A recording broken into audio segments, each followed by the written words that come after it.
This free tutorial will help you on how to transfer files from your iPhone to your computer.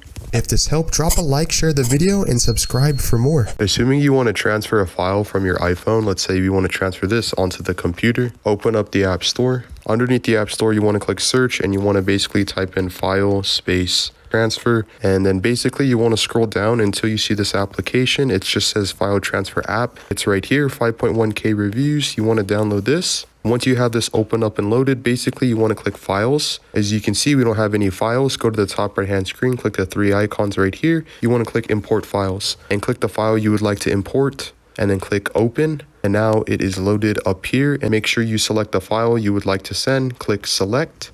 Now it is selected, and then you can click send to computer. Now you want to type in the URL on your computer device.